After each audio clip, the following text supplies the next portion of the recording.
In the words of the new Aston Villa manager, good evening. Fantasy managers, welcome back to another instalment of the FPL Addicts Gameweek review.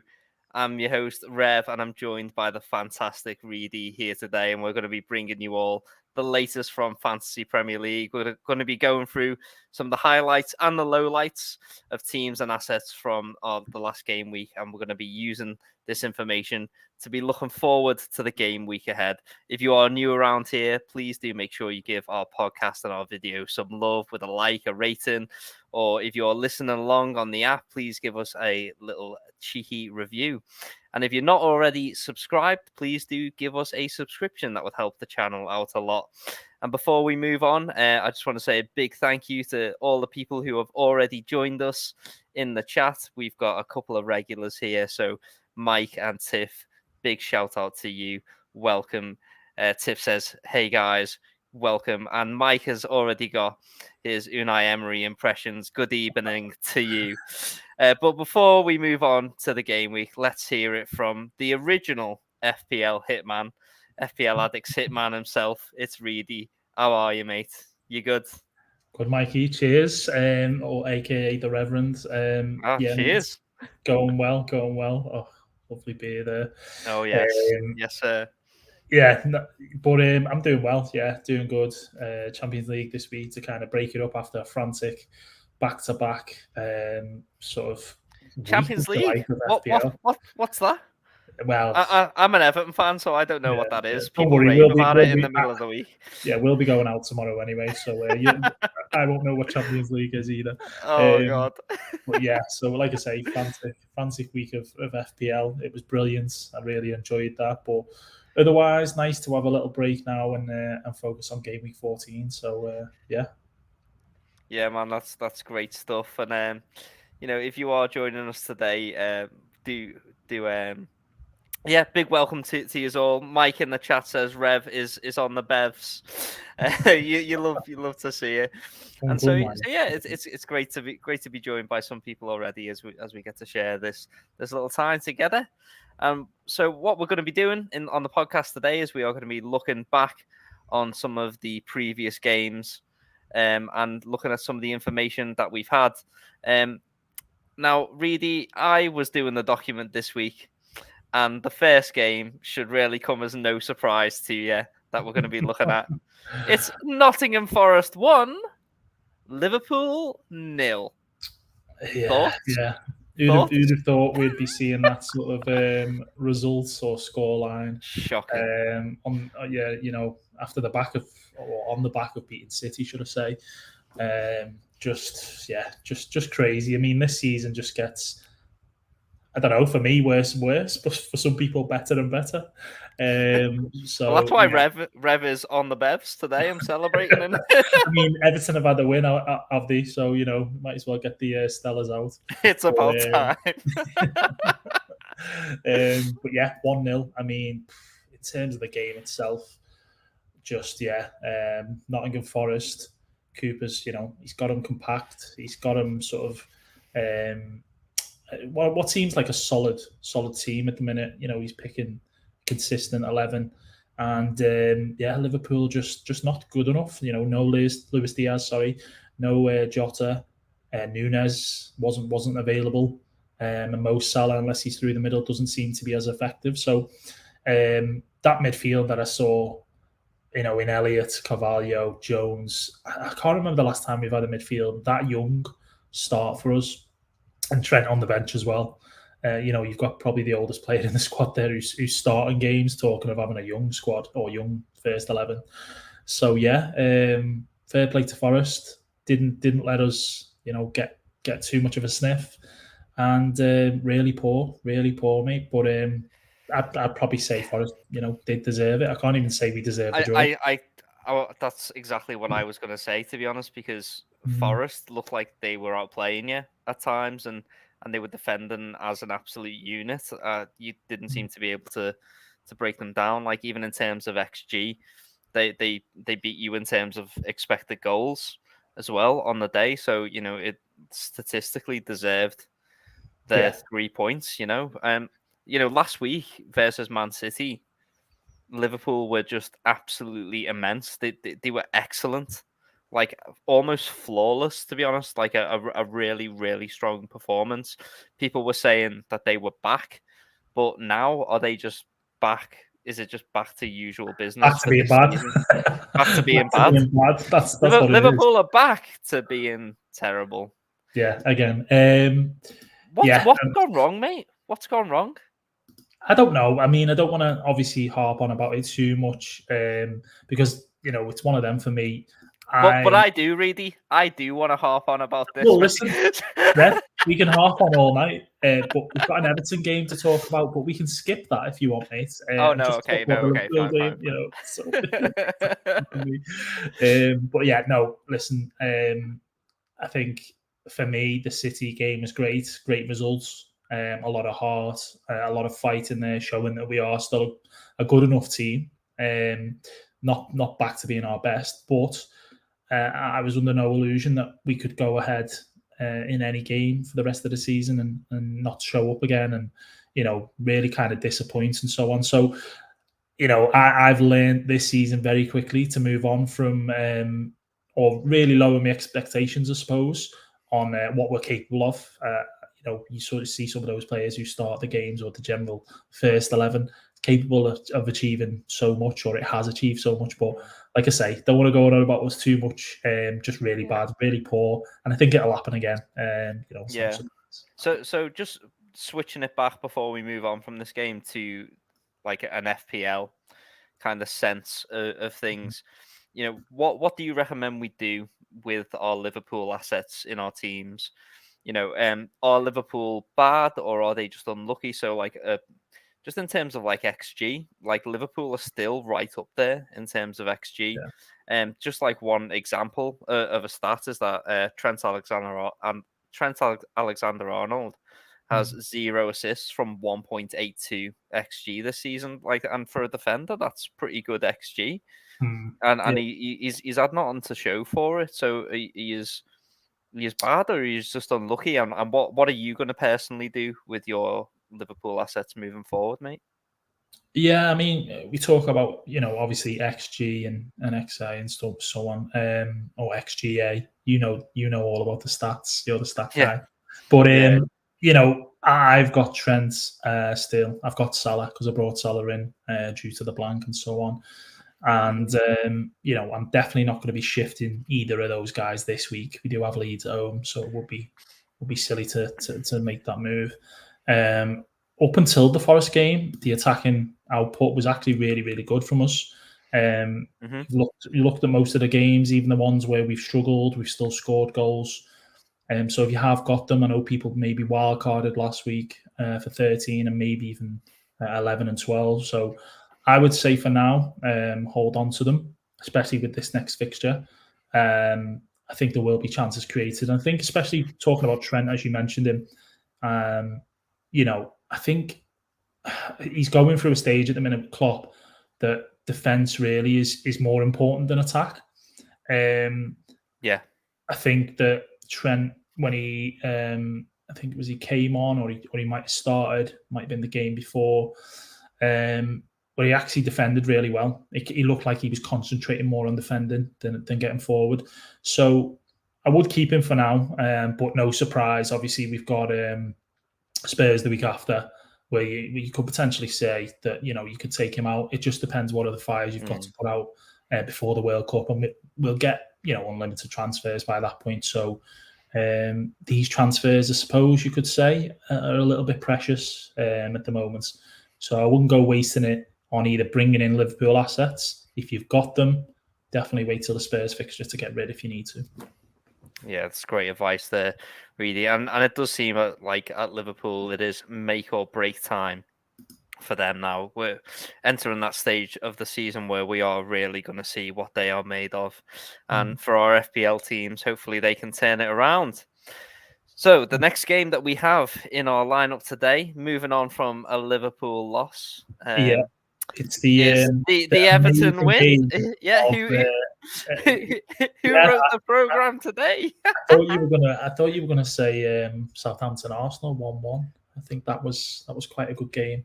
Well, mate, We have to talk about Everton, I suppose. I think we really do, because I think just in terms of going forward for our FPL teams, Everton, like, we looked really good against Palace, and I think we usually do look pretty good at home. We definitely look better at home than we do away. Yeah. But our next 4 fixtures, leading up to the World Cup, are Fulham, Leicester, Bournemouth, and Wolves. And mate, if DCL is back like he was back, and he scored a really good goal, he took it really well, he showed his physical presence, I am ready to be emotionally hurt by Dominic Calvert-Lewin again. Every time I bring Everton assets into my team, I'm always disappointed. But this time, it's just it's the hope that kills, yeah. Of course, absolutely. But I am looking at us to add a couple of assets to bring in, and I think DCL should be on a lot of people's radars. So the first thing to note about Dominic Calvert-Lewin, if he is back, he's absolutely nailed. He's on pens. He's got great fixtures. And, if he can get that confidence back and start scoring again, he's amazing. And also, he's an easy switch from a couple of FPL assets who are currently in our team. So I don't know who I know that me and you right now, we both got Tony in our teams.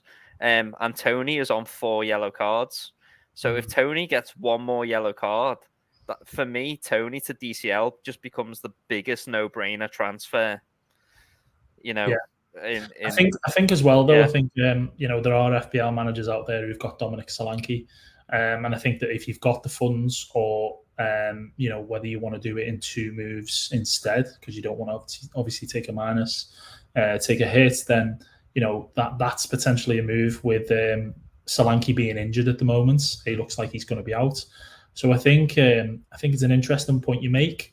I wasn't even aware that Calvert-Lewin had scored, as you know, before the stream. Well, mate, if Liverpool lost and Everton won, I'd go hiding as well. But if he can stay injury-free, which has obviously been a huge loss for Everton, with him being out injured and so on, and those lack of goals. No one expected that result, 3-0 Everton. And I even heard people saying something about there's a Ronaldinho inside of basically Iwobi's been letting his inner Ronaldinho out this season, mate, which tickled me, to be honest. But you know what? Give him his credit and his due, mate. I will raise a glass to Alex Goatine, Alex Goat Woby, mate. Alex Goat Woby, mate. He's been I owe that man a formal apology. I really do.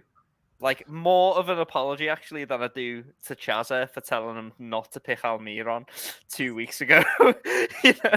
20 points later, Yeah, I know, exactly. But he was amazing. He obviously got an excellent goal against Manchester United, and then with in our last game against Palace, 2 assists, and he looked like the life and soul of the party, mate. I'm not going to lie. He's totally transformed as a player. And there are several people, perhaps in the chat, who maybe don't want to hear this, but it's all down to Frank Lampard. Frank Lampard, mate. Some people hate him. I don't know why. Are you bordering on calling Frank Lampard a genius kind of thing here, or? Mate, I don't need to call him a genius. We all know he's a genius, mate. Oh, God. I mean, what I will say about Iwobi is that clearly it was never going to work playing him out wide, no matter how hard any manager or he tried. but to kind of reinvent players, and perfect example of that is Joelinton for Newcastle. I was just Kind of about to put say, them in yeah. the position that not many people would think they'd thrive or do well at. And Iwobi in that different position is kind of really is, just kind of fitted into it really well. Yeah. And he's doing great for you. He picked up the 3 bonus, and he got himself 2 assists, which is, what more can you ask from an asset who is how much in FPL at the moment? Let's test. Mate, he's 5.5 mil. Oof. He is. 5 mil. So, and I think he's a bargain, mate.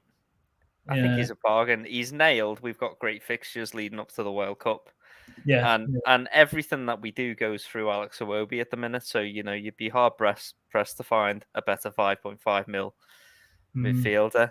But other than that, would you say there was any other standout kind of players in the game that maybe interests you or any of the FPL managers?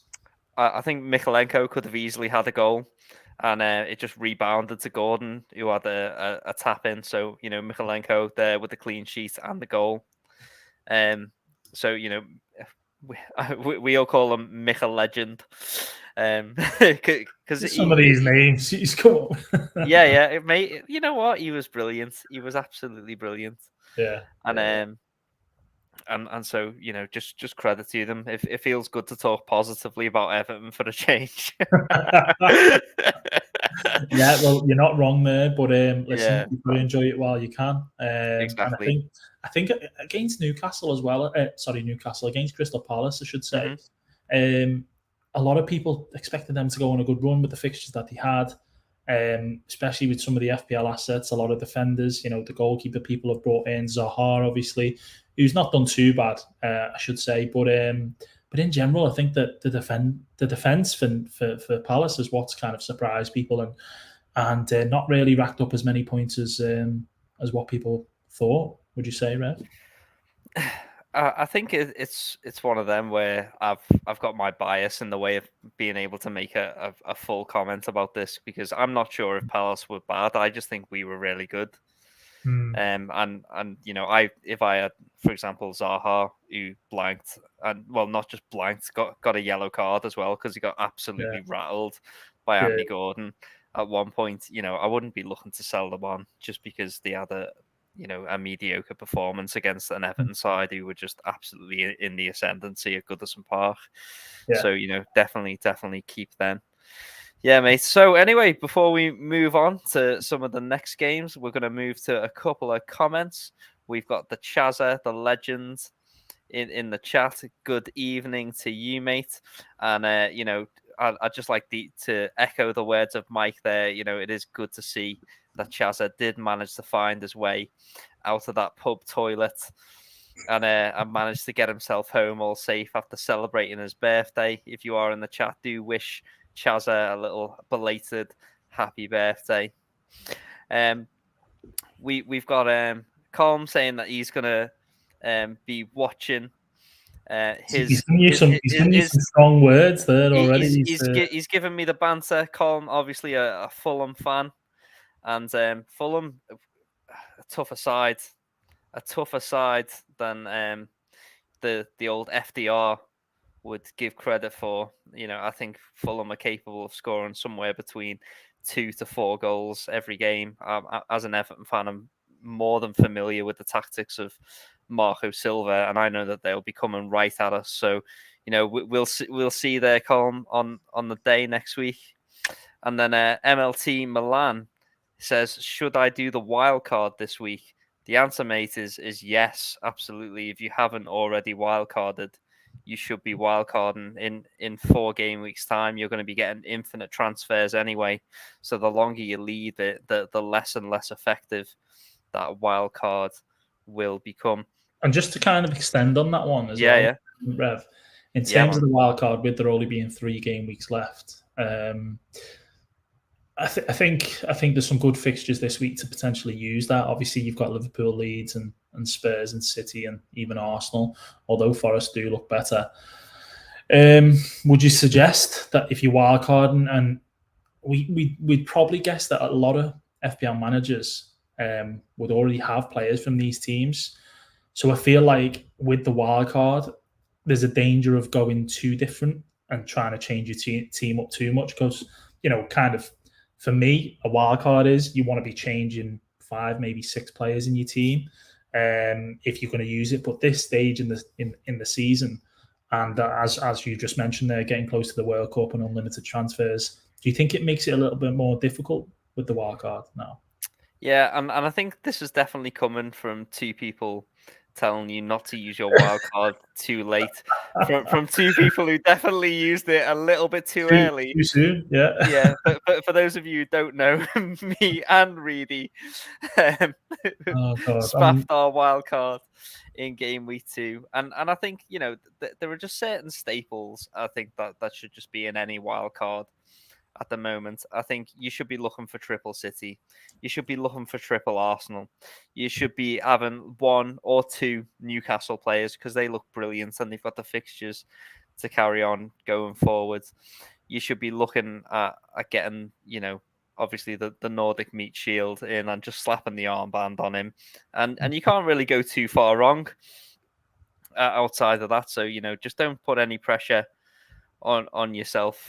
And as long as you pick Erling Haaland, you'll be absolutely sound. Yeah, well, just to throw a spanner in the works there, Mikey. Apparently, Go on.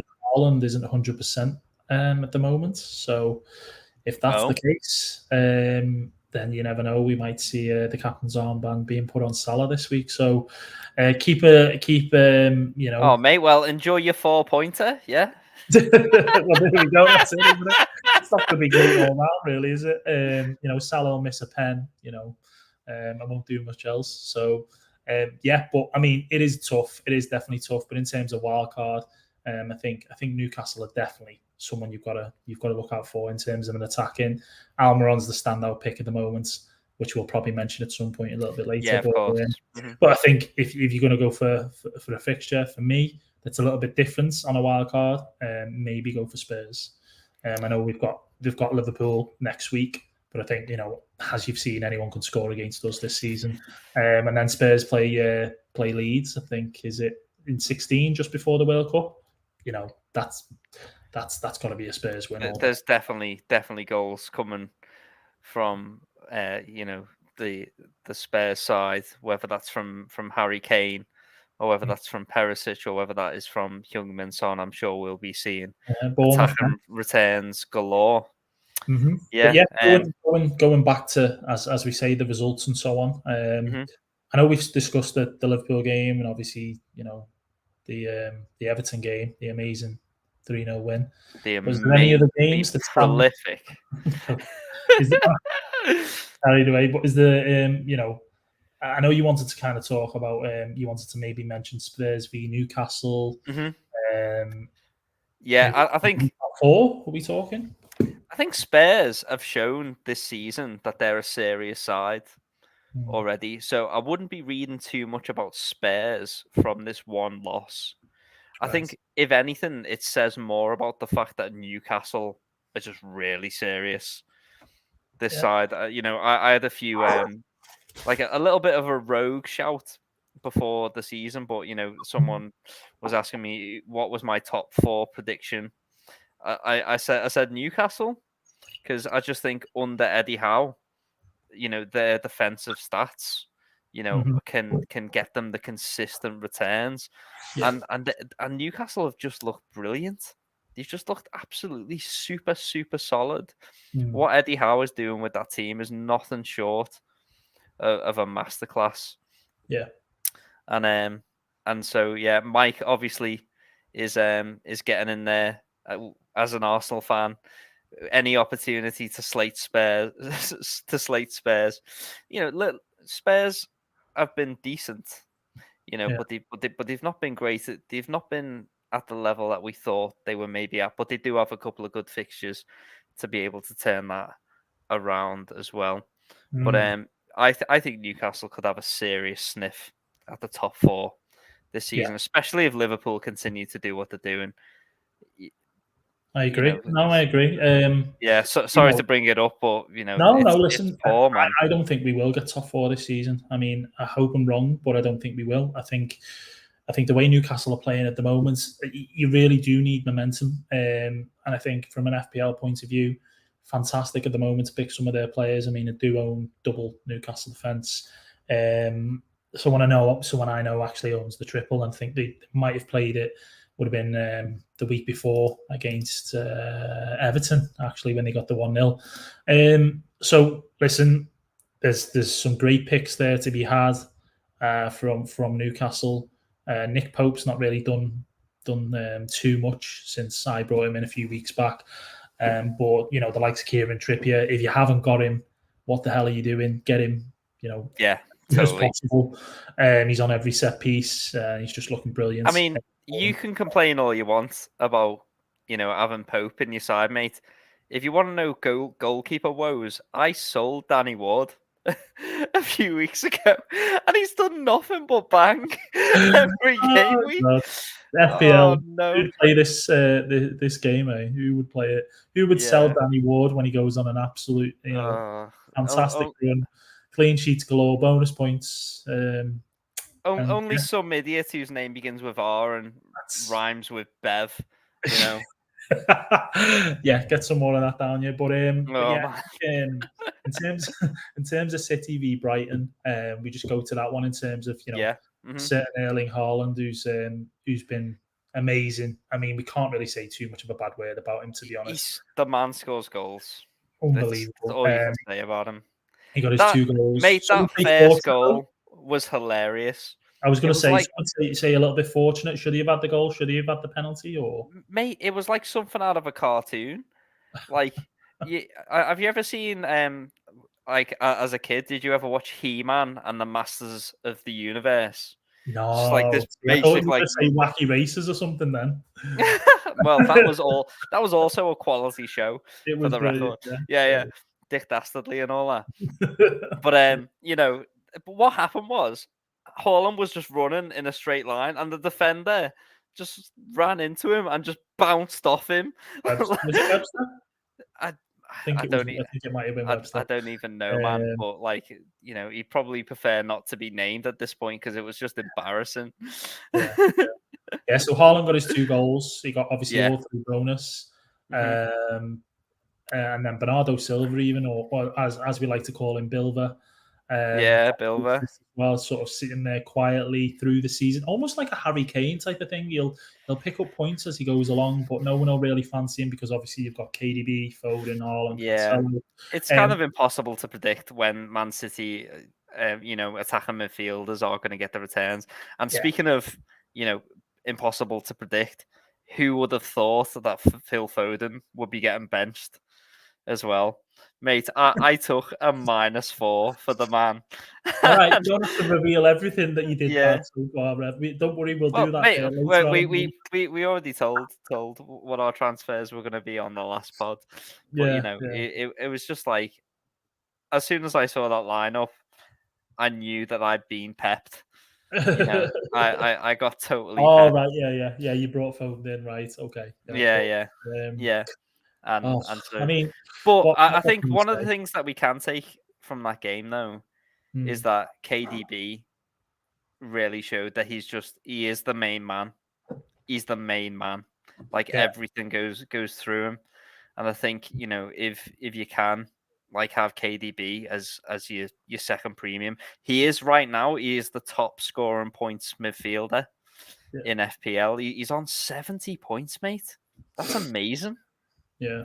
That's absolutely ridiculous, and so, I'm sat here with Phil Foden, feeling a little bit shortchanged. Yeah, you could say that because the argument was, we'll go for Foden because the price, and that'll be much better. You could put your funds elsewhere and so on. But it appears at the moment that the kind of KDB is just living up to what everyone sees when they watch Man City, you watch him play football. He's with a black eye. Even with a black eye, exactly. You can be Belgian, you can have a black eye, but you can still be amazing at football. But I think in terms of his points, as you say, he's not sort of been smashing it every week. Don't get me wrong. He's not been doing a Mo Salah of previous seasons, double digits every other week or every week. But he has scored 9 last week. He's pulled up an 8, a 10. He's even got a 14 point at the beginning of the season, albeit it was against Bournemouth. But there's no denying that he is an option in FPL. It's just whether you want to go for him with him being 12 million plus. Yeah. So I think for sure for one of these players, like if you have him, you just love to own him because he's just so great to watch as well, isn't he? Yeah, as Sam's saying there, in terms of him not being an option, a lot of people would say that, just because of similar with the Mo Salah price, you can do so much more with your team or your squad.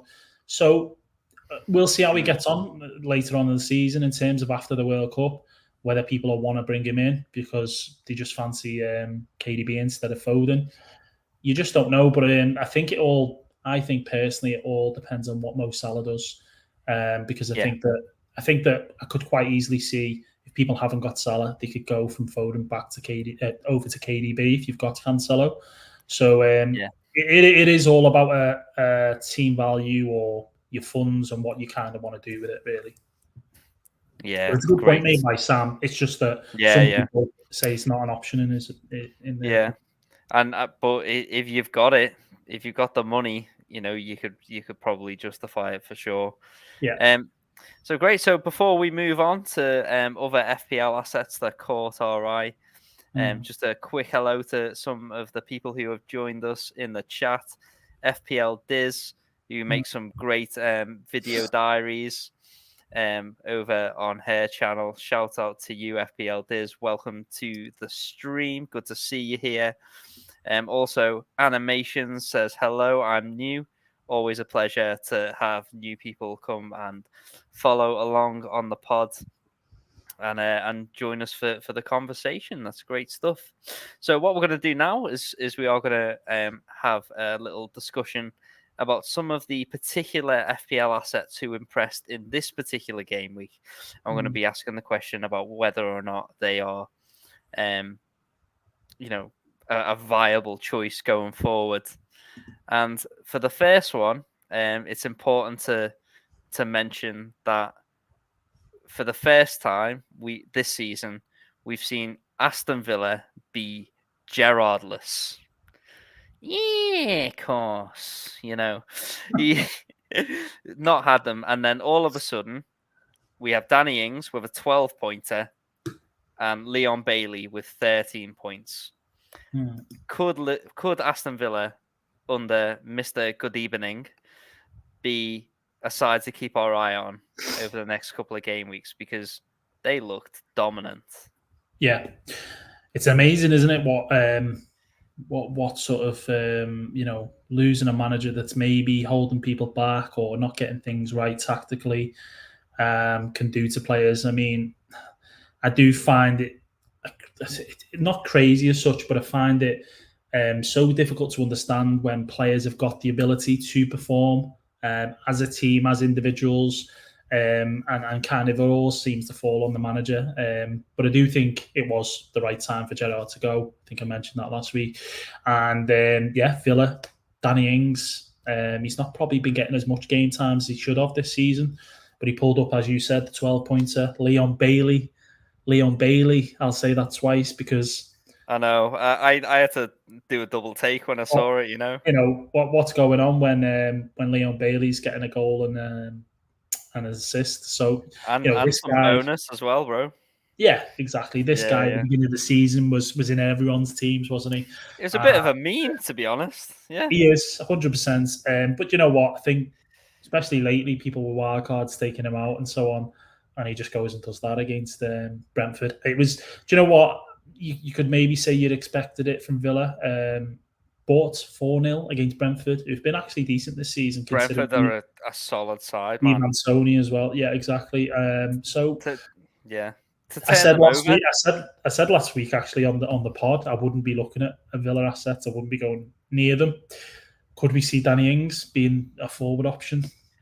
We know the damage that Danny Ings can do. It wasn't was it last season that he scored 19 goals over the course of the campaign? And so if he can get even a sniff of his previous form, then he becomes a very serious option. Ollie Watkins, though, his goal was comical. I'm not sure if you saw it. He had a few bites of the cherry, didn't he? I think a few bites, mate. He was gnawing on the pip, like yeah, he was absolutely going for it. But he got a goal. persistence, I guess, and maybe that's what Villa have lacked is just like a little bit of a desire, and wanting to really show that what they're capable of. Yeah, it kind of, in a nutshell, it's exactly with that Ollie Watkins goal. They couldn't put the ball in the back of the net. They just couldn't do it, Villa. They were conceding as well. Now, all of a sudden, one game, it just takes that, a few goals, and all of a sudden, it's kind of back for them. But I'm still sticking to my word. I am staying away from Villa players. They have got a pretty difficult fixture run these next 3 before the World Cup. They play Newcastle, United, and Brighton. Before very tough fixtures. So yeah, I'm not looking at them realistically. I've got other plans, but it's great to actually have more choices. Exactly. Villa maybe now it could be a case they've turned the corner, but any other assets that you well, I was just going to touch on this point that Colm is making here, but just before we move on from the Villa assets, he makes a great point. It's embarrassing that the same team that played like that and turns over a really decent Brentford side 4-0 can be do that when they've been performing the way that they have been. So we know that the skill is there, we know that the talent is there. It's maybe just the desire, and I think Colin makes a great point in that perhaps it is embarrassing that they've not just been showing that same desire. And you play for the badge, don't you? You play for the shirt. It's certainly a case what seems to happen, and it happens in the big clubs. It happens at all the teams that when players want a manager sacked, it certainly shows on the pitch. And that's it's simple as that. A manager can do everything in his power, whether he's good tactically, whether he's a great coach. If the players don't want to play for him anymore, if he loses the dressing room, there's only one way he's going, and that's out of the club. So I mean, it is the way it is. It is a shame, as Colm said, as I referred to earlier, in terms of them doing that. As you say, I mean, there's a few assets lately we've talked about in Danny Ward, great friend of yours, and you had him in your FPL team at one time. You took him out. So pain. We won't Pure pain. We'll talk about another guy from Paraguay, and his name is Miguel Almiron. I think I want to start this section. I think you should, but also I think that I don't think we're going to stop this season saying that we are not worthy, Chazza. We are not worthy. I think we definitely, like, from myself and from Reedy, from Ollie and from Jack, maybe not so much L, but everyone on the FPL Addicts podcast, we kind of owe Chazza a formal apology. We bring our humble begging bowls to you, and in the knowledge that our FPL brain is nowhere near the level of IQ that you can show, Chazza. He just hit it under the mullet, didn't he? Really, really well. What we didn't know about. It's there, but he hit it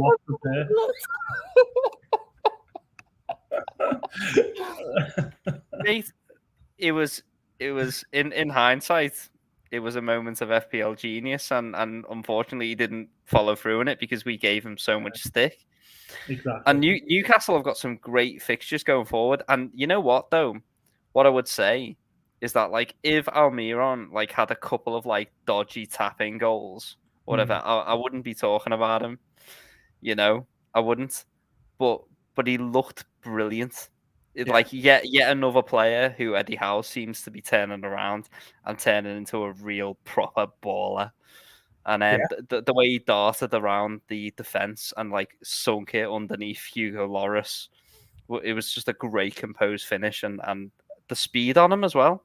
Yeah, absolutely. And I almost love those good type of goals as well, where scrappy. A player off when they shoot, you can see it happening. You know it's going to happen, and almost you think that the keeper's going to save it. And the way that it kind of bends in and so on, I just love those goals. And Almiron. So in terms of him being an asset, and in terms of people maybe paying attention, have the points been missed, or would you say that it's he's still an option in FPL. I think he's definitely got the fixtures moving forward. Newcastle are a great, like, as far as I'm concerned, I think Newcastle right now are in with a great shout of getting into the top four. And right now, Almiron seems to be one of the main assets. Like, so I'm eating humble pie as I say that, but it definitely want to look at. Yeah. And the next one that I want to look towards is also someone that Sam S as from YouTube has noted in the comments. He's talking about Granit Xhaka here, and he says that Xhaka doesn't become a viable pick. He's not in the top 3 Arsenal picks. He got 10 points this week again, and when I was watching the game, Granit Xhaka seemed to be in the box and looking a lot more threatening than Bukayo Saka at certain stages in the game. How much is Xhaka right now? Is he yet another absolute, wonder midfielder who's turned himself around this season for 5.5 mil? Is he another one of them? He's 5.1 at the minute. 5.1. With that 10 pointer that he got, he kind of boosted himself up to 55 points. So to go from 45 to 55, he's now in the top. Is it 6, 7, 8, 9, 10? Number 10 in terms of highest scoring midfielders. I don't know whether to talk about him seriously as a pick because like the only problem with Granit Xhaka is that you can't have 4 Arsenal players. Yeah, well, exactly that. You know what though? What I will say, and Uncle Mike, if Mike's still in the chat, that I've always disliked Xhaka in terms of how he plays for Arsenal or how he's played for Arsenal, because obviously he's doing great at the minute. Compared to what he's like for Switzerland, for his country, amazing, does everything. He's everywhere, tackles, goals, and so on, free kicks. But for Arsenal, it's been, just missing that, that cool calmness. He'll get sent off. He'll make a silly decision.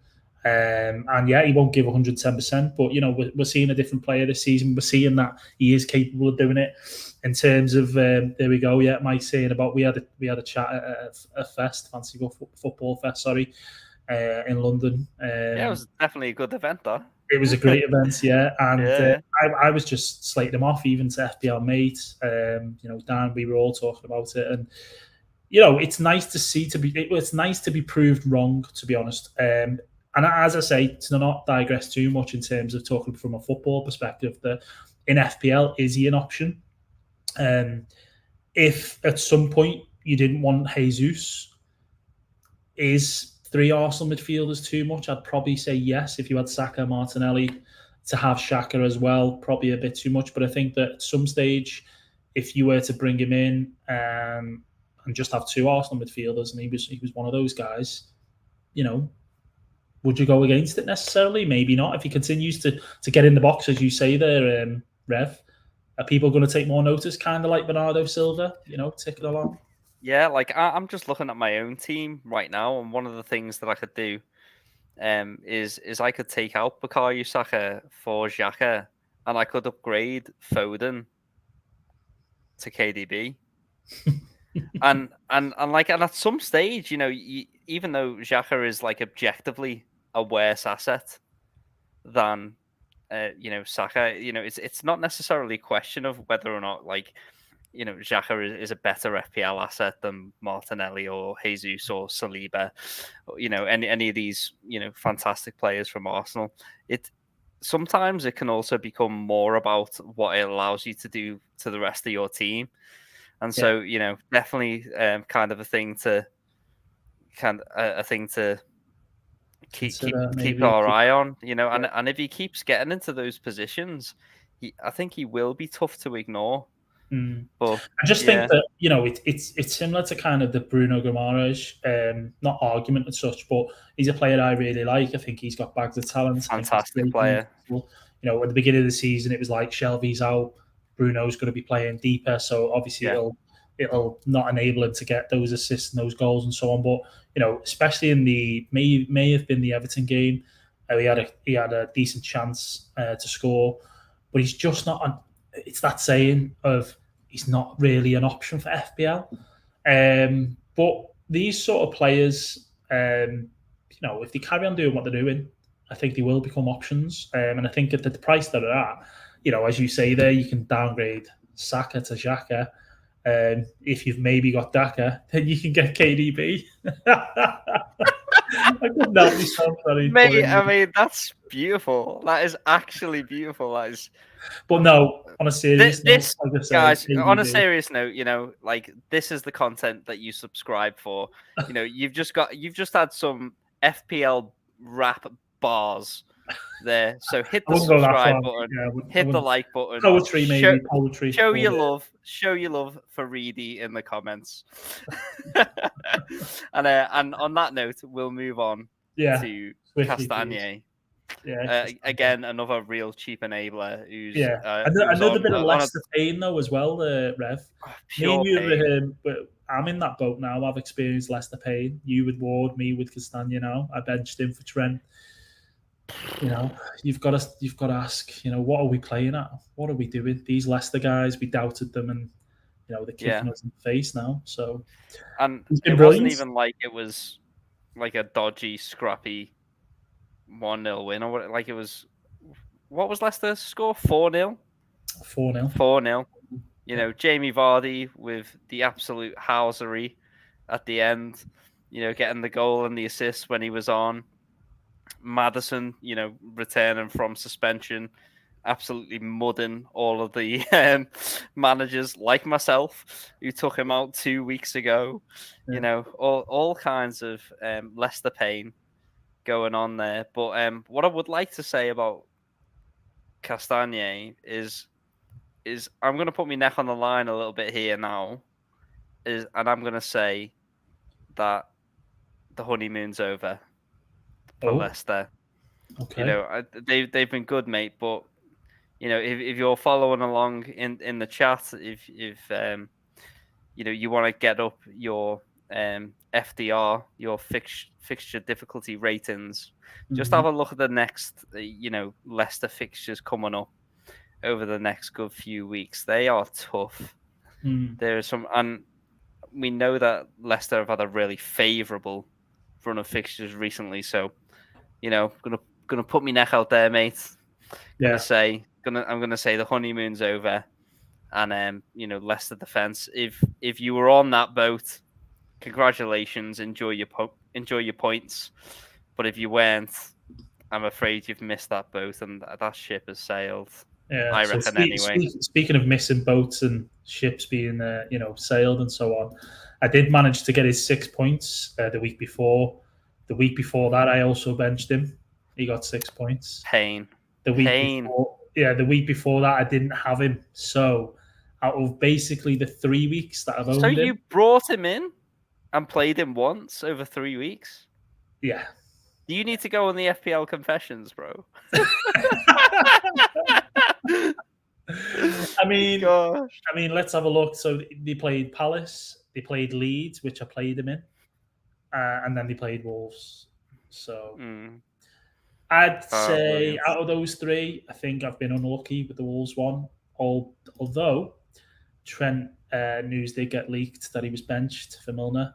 So you want to say, was it team bias? Was it that I thought I can't bench a 7-point-odd million assets in Trent that could come on and could get an assist, which he nearly did, by the way.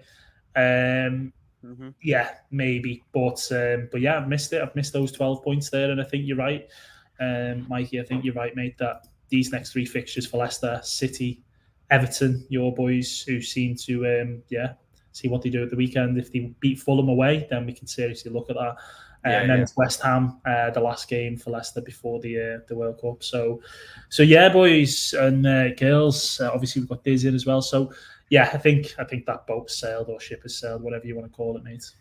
Yeah, exactly. Before we move on to a final asset that you're going to bring up, FPL Diz has said yes, she would like some more confessions. Well, just to say that me and a particular mulleted man we're in the confessions booth today recording, so do keep your eye out for that little Nice. installment on the next episode of FPL Confessions coming up soon.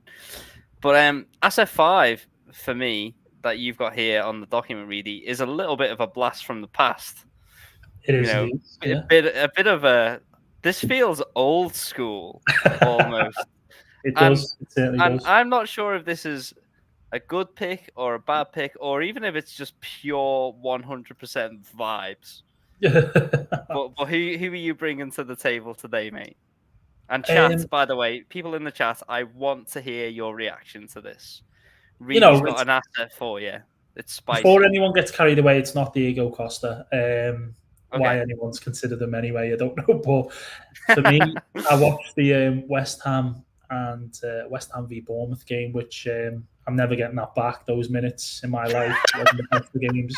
It was a terrible game. That's watching football. That's what it does to you. Yeah. And that's what happens when you own Jared Bowen. And yeah, he does nothing. But a player that I did like was Said Benrahma. I thought, Benrahma, guys. What do you think? Benrahma, in terms of thoughts. In terms of what he picked up, he got 8 points. Obviously, he scored the penalty near the end. He got his clean sheet for the midfielder as well. And I just think that for me, he kind of looked fresh on the left for West Ham. He looked really fresh. Was it his haircut, mate? Be honest. Well, no, he had a bit of a, I don't know, what can I call it? Was it a Gaza? I don't even think it was that. It looked like it was glued on his hair, basically. But it looked like a Lego head. Yeah. But what I will say, in terms of his sharpness, his dribbling, his step overs, his shooting was okay. Wasn't the worst. He took a couple of shots on sight.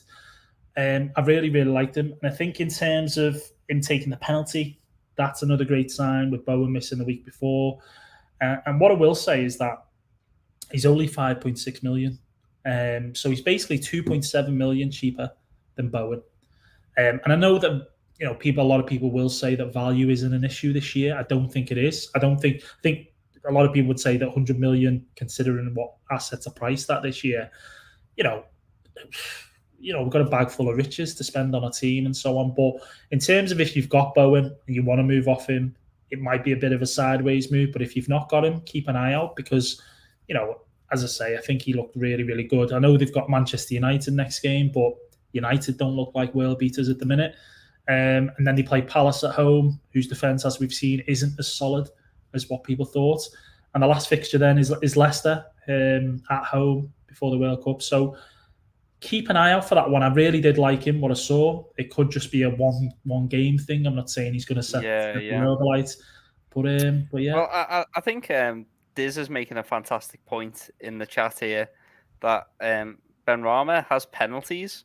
I think Jared Bowen did, after his penalty miss, did come out in an interview and say that he was off penalty duty from now on. So if Benrahma can nail himself down in that side, as Uncle Mike in the chat says, it could be August 2021 all over again. Or as Colm says, there appears to be straws that need clutching. Yeah, and I think, the realist in me is probably siding with Colm there and saying that Benrahma probably isn't, but there is a deep football romantic in me that is saying Benrahma is pure vibes and we should maybe go for him. Well, oh man, you heard it here. If he does do bits, I want some credit for that. If he doesn't, we'll keep quiet and we won't mention it again. we'll never speak of this moment. Yeah, who should not be named. Yeah, exactly. Great stuff. That's my fifth asset. Brilliant. And so, keep an eye out, guys.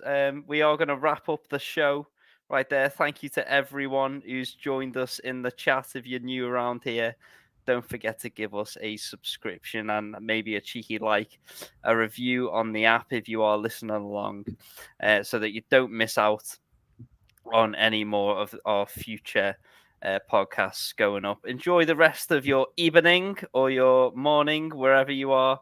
And we'll be back for more content ready for Game Week 15. See you later, fantasy managers.